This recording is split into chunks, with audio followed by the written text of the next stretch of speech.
Mesdames, Mesdemoiselles, Messieurs, je vous salue bien bas et je vous dis bienvenue dans Médiatique Été, votre émission dédiée au TIC que vous retrouverez chaque jour de l'été de 15h à 16h sur les ondes de radio à Chaîne 3.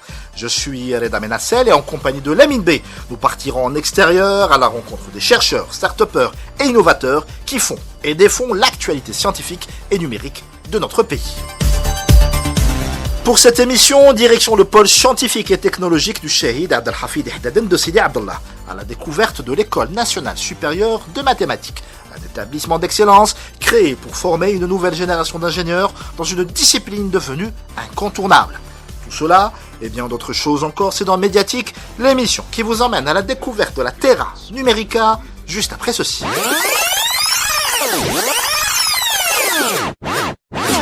Créée par décret présidentiel en 2021, l'École nationale supérieure de mathématiques est la première école de ce type en Algérie.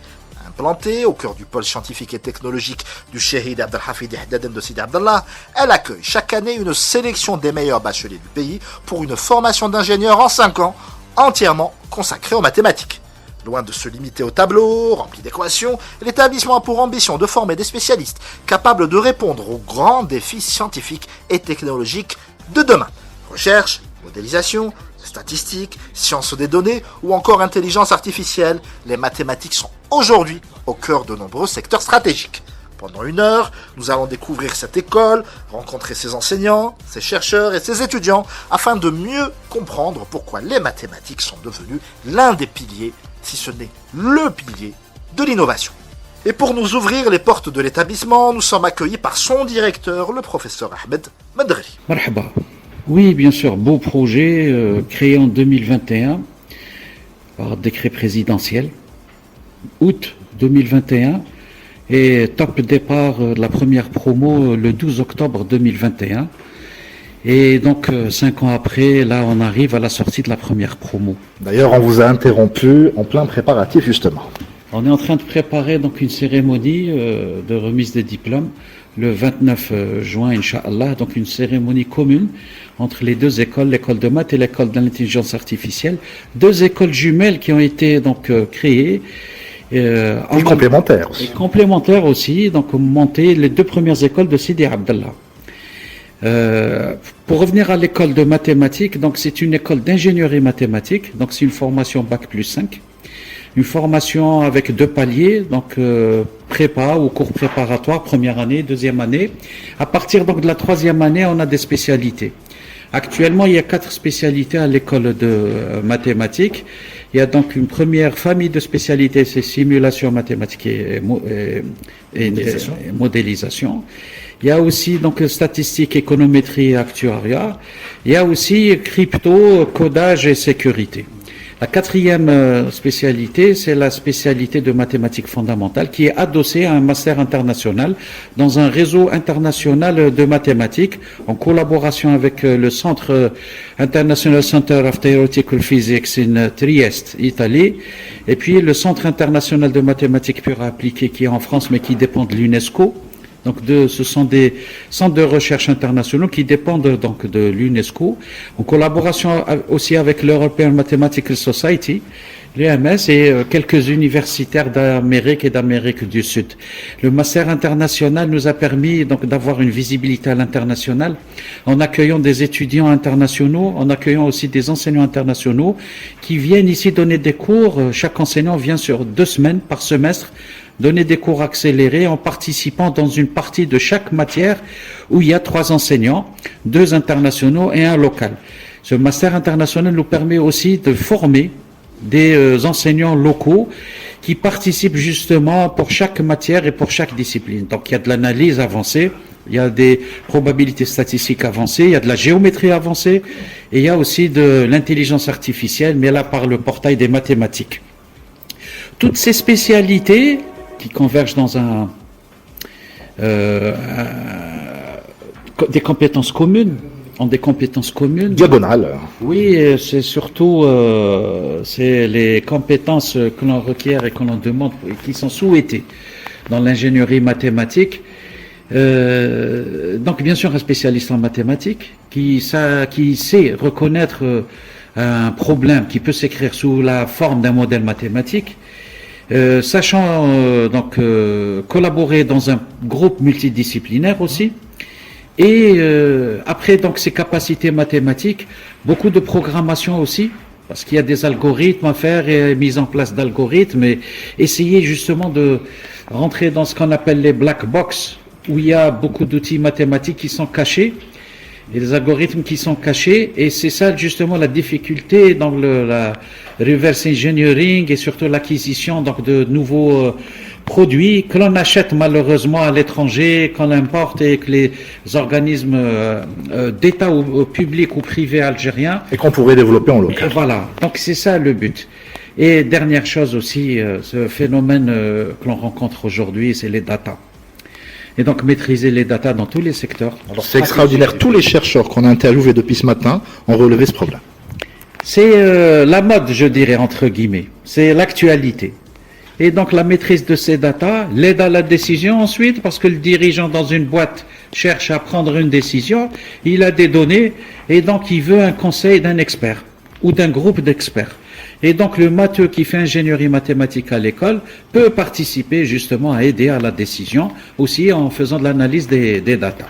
Donc ça c'est les trois, donc mathématiques, computing science et aussi un peu de data. C'est ça ce qui définit le socle commun de toutes les disciplines et les spécialités à l'école de mathématiques. Bien sûr, on ne ferme pas les portes à ces spécialités, donc on a des projets aussi. On va vers l'astronomie, on va vers les sciences spatiales, on va vers justement occuper le terrain de ce qui vient. L'actualité, on est à l'écoute aussi des développements technologiques et on veut être au fait et à jour et on veut être au début des aventures nouvelles dans le domaine du développement technologique et numérique. Hatem Hosseini, une question, monsieur est très occupé. Tfadal. Je vous remercie pour ce topo qui est très clair. Et je dirais que votre école va sûrement faire sortir dans cette promo qui va venir des cadres, des prochains cadres. Comment faire d'après vous pour les garder en Algérie, pour qu'ils travaillent toujours dans des projets algériens? Endiguer la fameuse fuite des cerveaux. Je suis sûr que vous y pensez le matin en vous rassemble. Bien sûr, ça aussi c'est l'actualité.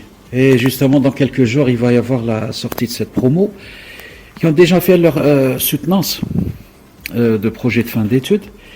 Et donc, l'accompagnement de cette sortie est fait par le ministère de l'Enseignement supérieur. Les écoles ici, parce que les écoles concernées sont l'école de maths et l'école de l'intelligence artificielle cette année, ça sera pour nous une première expérience.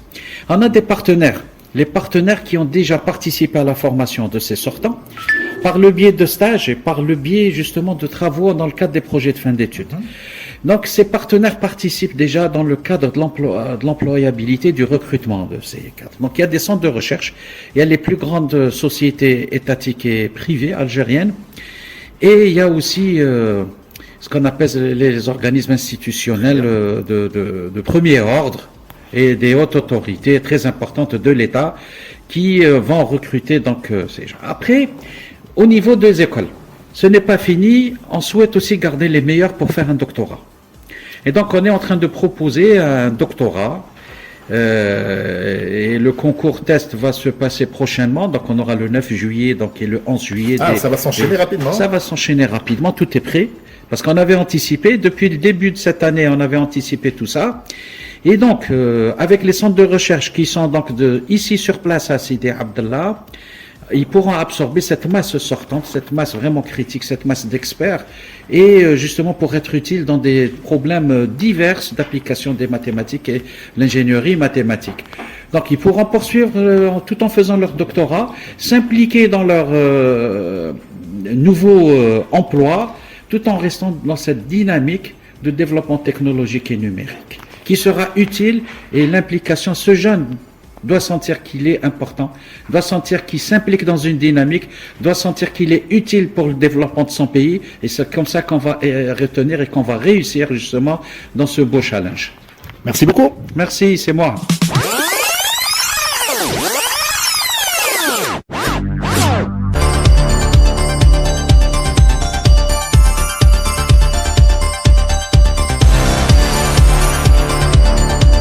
continuons notre visite de cette belle école et constatons que toutes les commodités sont mises à la disposition des étudiants pour leur permettre de travailler dans les meilleures conditions.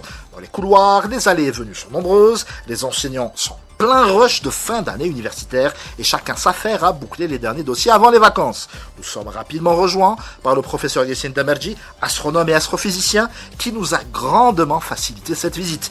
Il nous conduit jusqu'au bureau du docteur Mohamed Amin Ghazal, directeur adjoint chargé des diplômes et de la formation continue. Merci beaucoup de nous recevoir chez vous. Je sais que vous êtes à la bourre avec les diplômes, avec les soutenances. Donc vraiment, merci beaucoup pour votre accueil. Est-ce que vous pouvez d'abord nous expliquer votre fonction? Vous faites quoi au quotidien? Après, on va revenir sur l'école et les étudiants. Je sais que vous avez aussi des champions de mathématiques quelque part. Primo, marhaba bikum, vous êtes toujours le bienvenu. Ok. La mission principale, c'est primo, c'est garantir les enseignements, et la vraie, comment dirais-je, la conformité des programmes. La conformité des programmes, etc. Donc, je m'occupe des inscriptions des étudiants depuis la première année jusqu'à la 5e année, la conformité des programmes, le suivi pédagogique en termes de carrière de l'étudiant, donc tout ce qui est évaluation, etc. Et bien sûr, les attestations chaque année, les attestations d'inscription, de restriction, tout ce qui est problème pédagogique au niveau ou bien chez l'étudiant, ou bien chez les enseignements, le suivi des ce qu'on appelle les commissions pédagogiques, etc. Ça d'une part. D'une autre part, on s'occupe de tout ce qui est diplôme, tout ce qui est formation continue, et pour les étudiants, et pour les enseignants, et pour les ATS en quelque sorte. D'une autre, on se charge des stages sur tout ça, parce que faudrait savoir, à partir de la deuxième année, quand un étudiant finit sa deuxième année, il passe en troisième année. Donc il finit sa classe prépa en fait. Il finit sa classe prépa, voilà. Il peut commencer ce qu'on appelle les stages en immersion. Enfin, c'est pas des stages en immersion, c'est des stages découvertes. Donc la relation entreprise entre l'établissement et l'entreprise. Donc on essaie de dresser des passerelles entre le monde socio-professionnel et le monde de la recherche. Donc on essaie de prendre contact avec les établissements, ou bien partenaires, ou bien d'autres établissements qu'on ne connaît pas, mais on essaie de les contacter. On fait la passerelle entre l'étudiant. Après, on essaie de voir par rapport au rapport de stage, etc. Et ça fait plaisir parce que pour ceux de ma génération, par exemple, pour les études supérieures, les PFE, etc., on était complètement livrés à nous-mêmes. On va pas se mentir. Ça a bien changé en 20 ans, heureusement. Ça a changé. Donc, on est obligé de... Surtout, il faudrait savoir une chose. M. Damerji peut nous en dire plus. Il faudrait savoir que là, on est dans une école de maths. Mais c'est pas les maths classiques, c'est les maths... Généralement, c'est les maths appliquées. Et quand on dit maths appliquées... Donc, à finalité économique. Économique, etc. Donc, on essaie d'appliquer tout ce qui est notion mathématique chez les industriels, chez les structures, que ce soit étatiques ou non, au privé, etc. Donc, on essaie d'appliquer tout ce qui est notion mathématique dans ces secteurs-là. Maintenant, il faudrait obligatoirement sortir de l'école pour essayer d'appliquer. Donc, par exemple, je peux vous dire que nos étudiants ont fait leur stage à l'agence spatiale, ils ont fait leur stage à la Sonatrach, à la Sonelgaz, chez les télécoms, les différents opérateurs téléphoniques, chez les banques, chez les boîtes d'assurance. Ce travail de prospection, c'est vous qui allez les chercher pour essayer de placer les... Il y a un réseau, donc on essaie, depuis la création de l'école, on a essayé de bâtir tout un réseau, et alhamdoulilah, on a réussi, d'accord. Donc, au début, il fallait exposer au monde extérieur, ce qu'on appelle l'écosystème socio-économique, voilà ce qu'on fait. Donc il a fallu bâtir une certaine crédibilité.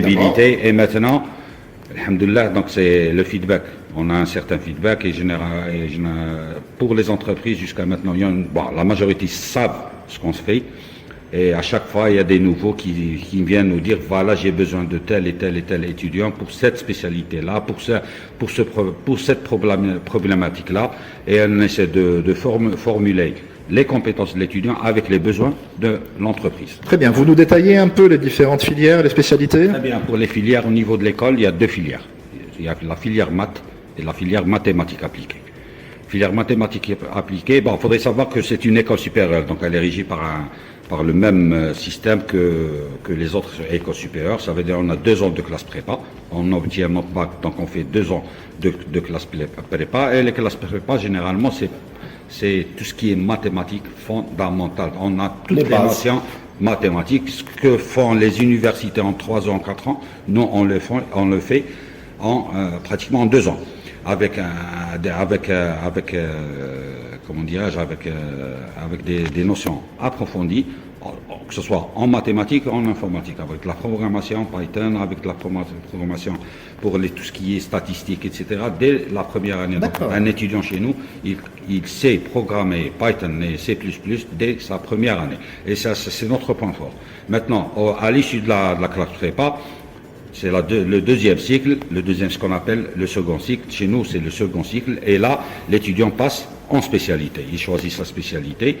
Au niveau de l'école, pour la filière mathématiques appliquées, on a 3 spécialités. La première, c'est statistique, économétrie appliquée pour les sciences de l'actuariat. En quelque sorte, c'est ce qui définit ce qu'on appelle communément la spécialité data science. Ils font tout ce qui est analyse de données. Tant qu'il y a de la donnée, ils peuvent l'analyser, la traiter et bien sûr faire ce qu'on appelle une prévision à moyen ou à long terme. Pour ces étudiants-là, par exemple, ils ont fait leurs études, leur stage chez la Sonatra, qui a beaucoup de data, chez les banques, chez les assureurs aussi. Ils font ce qu'on appelle le calcul du risque, le calcul quantifié du risque. Donc ça a bien aidé. Les banques, ça a bien aidé. Les assureurs, la Sonatra, la Sonelgaz, etc. À titre exemple, ils ont fait leur stage à l'agence spatiale. Chez l'agence spatiale, il n'y a que de la data. Tout ce qui est numérique, donc c'est de la data. Donc tout ce qui est traitement d'image, tout ce qui est traitement de signal, etc. Deuxième spécialité, c'est ce qu'on appelle la spécialité modélisation-simulation. D'accord. Modélisation-simulation, c'est la modélisation de tous les phénomènes. Tout ce qui est phénomène, que ce soit phénomène physique, phénomène chimique, phénomène social, d'accord, économique, etc. Donc, ils peuvent passer à ce qu'on appelle une certaine abstraction, donc passer d'un phénomène du réel, d'accord, à un formalisme mathématique et peuvent modéliser le phénomène. Ils ont fait leur stage chez Lazare, tout ce qui est aussi traitement d'image et aussi tout ce qui est propulsion, etc. Et il y a beaucoup d'étudiants qui ont fait leur stage chez les télécoms. Ils ont fait leur stage chez la CEAL, d'accord, tout ce qui est modélisation de la nappe phréatique, etc., tout ce qui est modélisation du réseau hydrique, etc., au niveau d'Alger. Donc, leurs connaissances, leurs compétences les ont aussi amenés à faire des stages chez les télécoms, tout ce qui est signal, tout ce qui est radar, tout ce qui est traitement de signal. Donc, quand on dit traitement de signal, ça veut dire on parle bien de tout ce qui est télécom. La troisième spécialité phare chez nous, c'est la spécialité crypto-codage et sécurité. C'est ce qu'on appelle communément la cybersécurité. D'accord. Pour les étudiants inscrits en spécialité cryptologie, codage et sécurité, ils font tout ce qui est chiffrement. D'accord. Ils peuvent coder l'information, ils peuvent la chiffrer, ils peuvent la décoder, ils peuvent sécuriser tout un réseau. D'accord. On n'a pas besoin pratiquement c'est un standard international. On sait ce que la sécurité informatique vaut.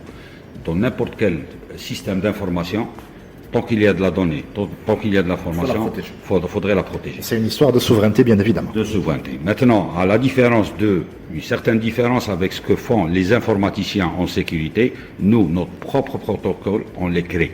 C'est-à-dire, on peut créer des protocoles made in Algeria.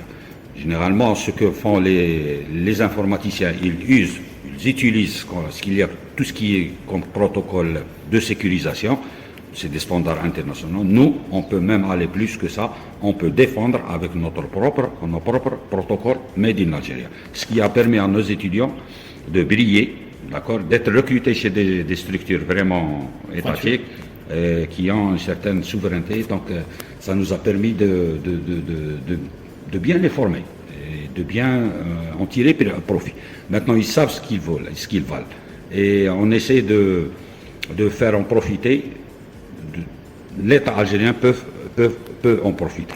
Vous me parlez aussi du master international que vous faites? Très bien. Pour la deuxième filière, donc la filière mathématique, là on a une spécialité qui s'appelle mathématiques fondamentales, communément dite IMM, International Mathematical Master.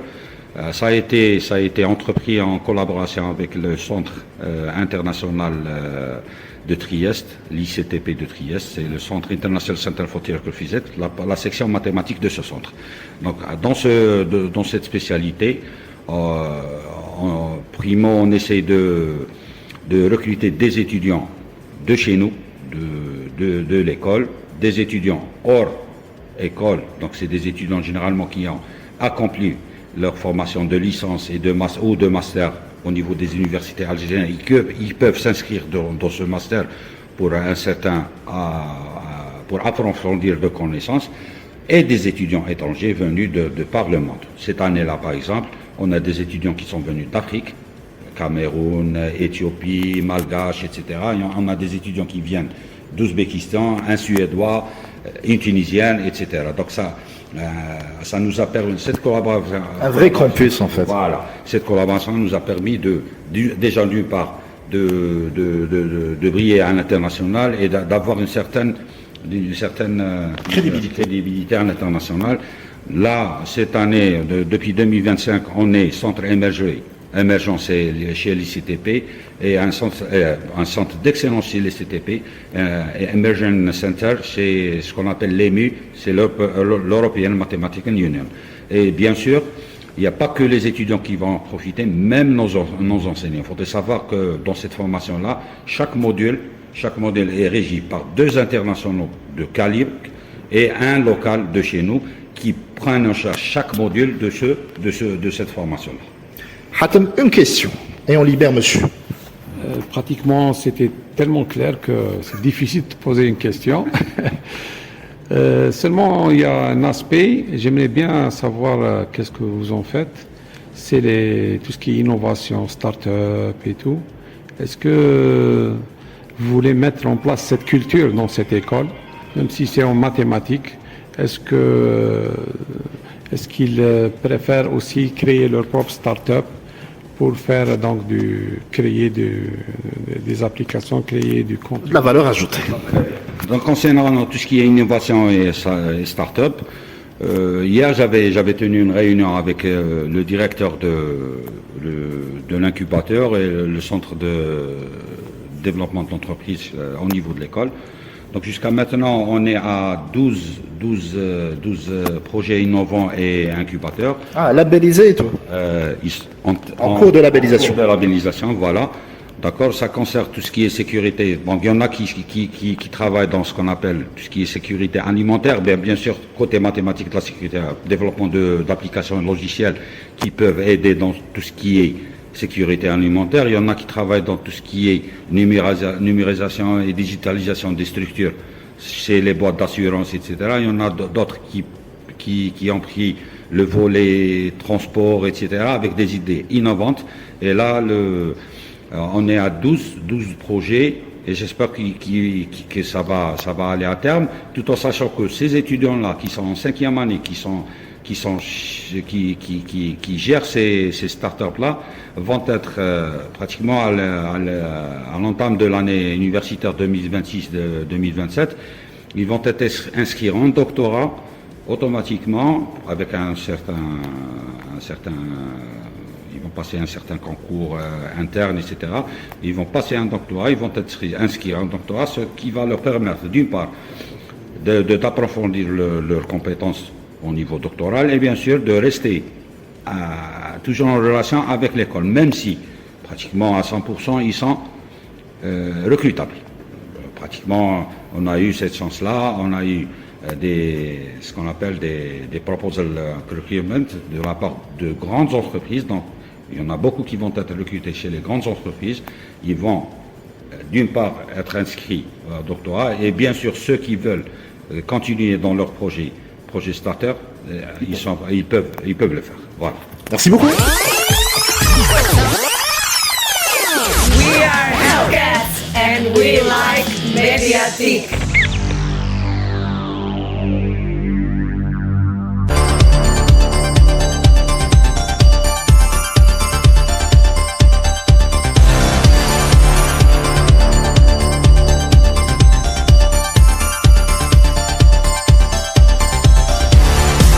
Après Après avoir parcouru les salles de classe, de travaux dirigés et croisés de nombreux étudiants au détour des couloirs, nous faisons cette fois escale dans le bureau du professeur Omar Boussaïd, enseignant des modules d'analyse 1, analyse 2 et d'analyse fonctionnelle pour les étudiants de spécialité.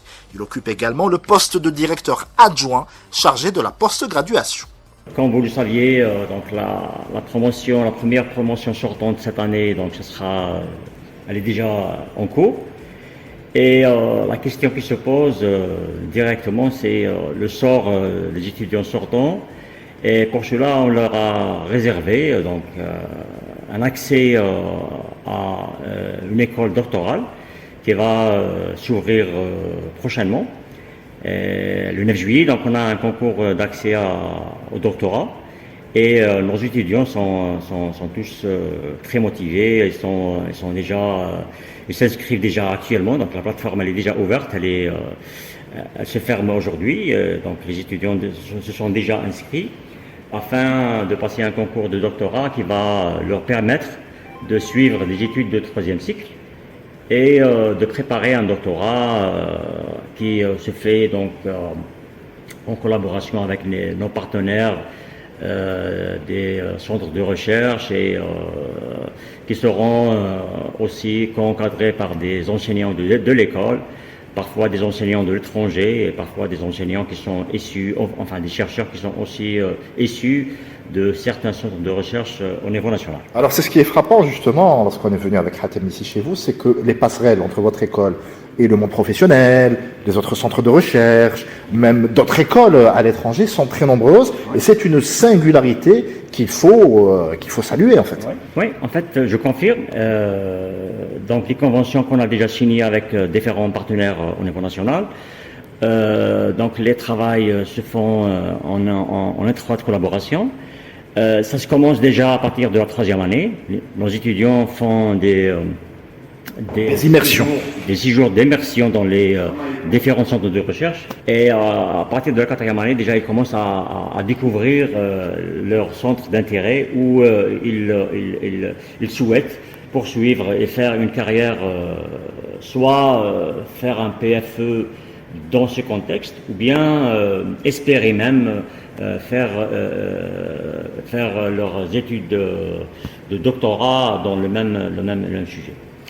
Aussi, je tiens à préciser que le master international, par exemple, qui se fait en collaboration avec l'école, l'ICTP, l'Institut de physique théorique en Italie, et les enseignements, juste pour vous rappeler, ça se fait de façon commune avec les enseignants qui nous viennent. C'est un échange en fait. Oui, c'est l'échange qui nous viennent de différentes universités du monde. Donc l'année passée, donc on a reçu presque 8 enseignants par palier, donc M1 et M2, Master 1 et Master 2. Et chaque matière qui est enseignée pour les 2 niveaux, elle est assurée par 3 enseignants qui sont généralement un issu de l'école ou bien d'une université qui est au niveau national, et 2 enseignants qui viennent de différentes universités au niveau international. Je cite notamment des universitaires qui viennent de l'Italie, des États-Unis, du Brésil, de l'Allemagne, de la Hollande et pas mal d'établissements qui appartiennent ces enseignants.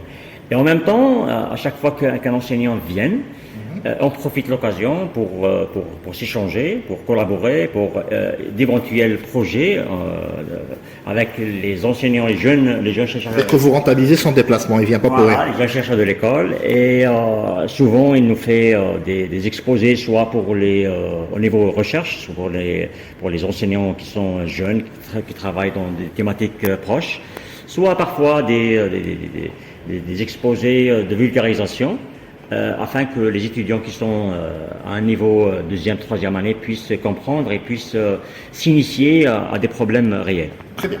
Hatem Houssini, une question. Tfadal. Bon, la question c'est par rapport au doctorat que vous entamez actuellement. Quelle est votre préférence et votre direction? Est-ce que c'est pour le fondamental ou bien pour recherche et développement? Également, est-ce que vous ne trouvez pas que lancer des projets où il y a plusieurs c'est-à-dire interventions de, par exemple, l'IA, et fédérateurs, je veux parler de projets fédérateurs, pourrait intéresser à lancer à votre participation à des sujets de doctorat commun. Et le dernier point, c'est, je sais que les mathématiques raffolent d'utiliser des data, des données.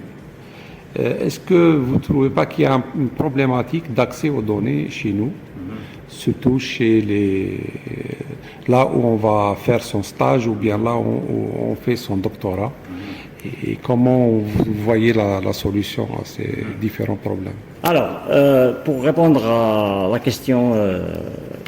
Aux trois questions de Hatem Hachemi. Trois questions posées en fait, donc je commence par la première question. Alors, ma préférence, nous, dans l'école, en fait, on essaye de répondre à toutes les aspirations des étudiants. Donc, à l'école, comme c'est une école de maths, donc on trouve les étudiants qui sont beaucoup plus orientés vers l'appliqué, et aussi on trouve des étudiants qui sont orientés beaucoup plus vers les mathématiques pures. Et pour cela, donc, on a à l'école trois spécialités qui répondent au fait des mathématiques appliquées, et on a l'IMM, International Mathematical Master, qui est en fait un master à vocation mathématique pure, et ça donne accès aux études des mathématiques pures et donner des collaborations avec les différentes universités, établissements, centres de recherche au niveau international et national. En fait, donc, nous, on essaie de répondre aux besoins et aux aspirations des étudiants, et c'est pour cela qu'on a aussi dans le doctorat essayé d'offrir les deux volets à la fois. Donc, on a un volet mathématiques appliquées, on a aussi le volet mathématiques pures. Donc, pour le volet mathématiques appliquées, donc, on a essayé d'assurer un maximum de sujets de recherche. Donc, les sujets de recherche sont déjà prêts, sont déjà choisis, donc ils ont été choisis de façon convenable, et ils sont issus de différents horizons, disons des établissements universitaires au niveau national, des centres de recherche, et tous ces sujets rentrent dans le cadre des mathématiques appliquées.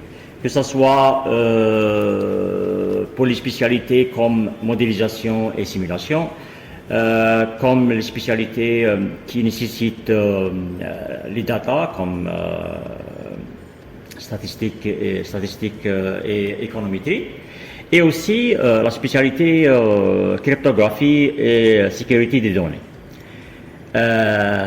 Ça pour la première question. Pour la deuxième... Et donc justement, on peut enchaîner avec la disponibilité de cette data qui est nécessaire pour nourrir cette recherche. Très bien. Et donc, comme vous le savez, l'école, elle est conventionnée avec pas mal de centres, et les données viennent justement des centres de recherche qui sont installés dans le pays, ainsi que des centres qui détiennent ces données. Donc, moyennant des conventions qui vont être signées aussi dans le cadre du doctorat, je pense qu'on aura aussi accès à ces données afin d'analyser et afin de donner des solutions qui aident au développement de notre pays.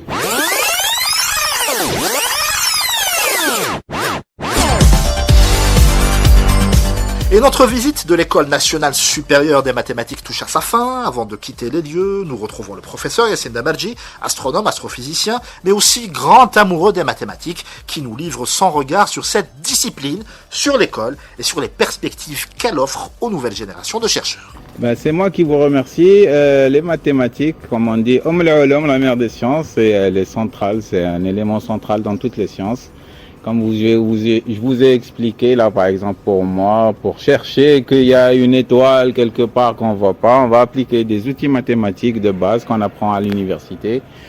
Au niveau de l'Algérie, oui, donc enfin, le but de ces écoles est de faire donc des partenariats avec des sociétés étatiques nationales, enfin de grande envergure, et de faire ce qu'on appelle la recherche et développement pour ces sociétés, donc qui ont des problématiques. Par exemple, il y a des turbines à Sonatrach qui chauffent, et ces écoles vont essayer d'apporter un peu comment surveiller, comment prévenir des cassures imprévisibles, et voilà. Enfin, tout ça, c'est des mathématiques du traitement de signal de base. Donc en fait, les mathématiques, si je comprends bien, c'est la brique fondamentale de n'importe quelle science. Exactement, donc il faut calculer tout le temps, il faut faire des algorithmes intelligents qui consomment pas beaucoup de ressources. Enfin, l'algorithme doit être smart comme on dit en anglais, c'est-à-dire il faut pas battre une mouche avec un canon, il faut écrire juste un algorithme juste ce qu'il faut pour résoudre la donnée. Et donc il faut vraiment l'algorithmique, c'est qui est une science très belle. Donc voilà, en appliquant les maths rigoureusement. Voilà. Merci beaucoup.